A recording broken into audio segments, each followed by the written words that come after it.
Hello and welcome along to the Races TV. Very shortly we're going to have a chat with one of South Australia's most prominent bookmakers, Warren Barrington. But firstly, let's have a look at the diary for racing coming up in South Australia this week. On Saturday we're on the Park Circuit at Morphettville, 8 races there. Big day on Sunday at Strathalbyn. It's Langhorne Creek Grape and Wine Vignerons Cup Day. That should be a fantastic day. On Wednesday we're racing at Gawler, and next Friday we're racing at beautiful Port Lincoln. What do you think about bookmaking in South Australia these days, and really the faces of bookmaking, Curly Seal and this man, Warren Barrington. Warren, first question for you. How many of you bookmakers are left in this state? Well, we've got 20 licensed bookmakers. Probably about 14 are actively working. You've obviously seen a lot of changes in the time since you first started. Absolutely. I started about 10 or 11 years ago, and I was one of 16 at Morphettville, for example, on a Saturday, and now we're down to 4. And here we are at Balaclava today, and you're the lone soldier. You're it. One out. And 18 months ago, there was 3 of us. Yep. Warren, you mentioned you've only been doing it for 10 or 11 years, so how did it all come about? I always loved the races from whenever I could have a bet, so to speak. Through my life, worked for people, then I got into the hotel industry, and I sold out there early 2000 and got bored in about 4 months of retirement. So an ex-bookie called Paul Carey said, well, why don't you get a licence and bet? So I did, and here I am. Have you enjoyed the last 10 or 11 years? Oh, I've loved it. It's tough. I started it more as a hobby, but as you attract clients and that, it gets a far more serious thing to do, but I love it, yeah.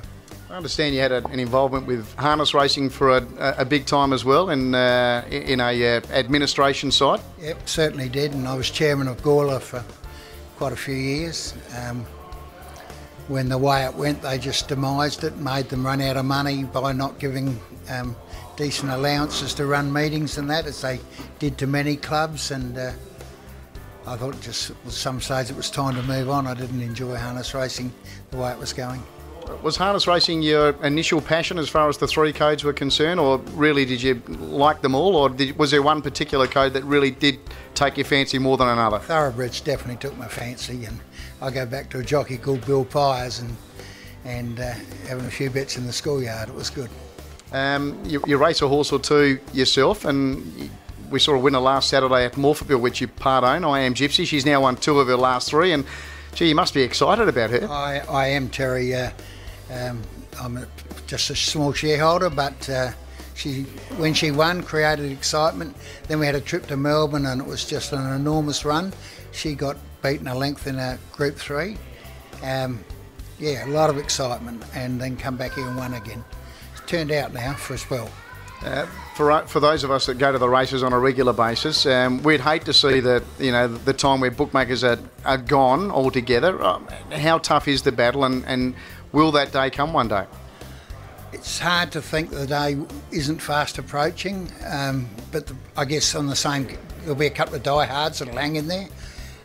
We've got a big problem that the on-course bookmaker takes all the hard, smart money, and the corporate bookmakers who are 90-odd% of the business don't accommodate those clients. So, it's a lot fairer weather for them than it is for us. That's the biggest challenge for you boys? Certainly the biggest challenge. A, taking their bets, and B, trying to bet up to it, because there's limited cash on the ground now. And they're the good punters that can't get on with corporate bookies.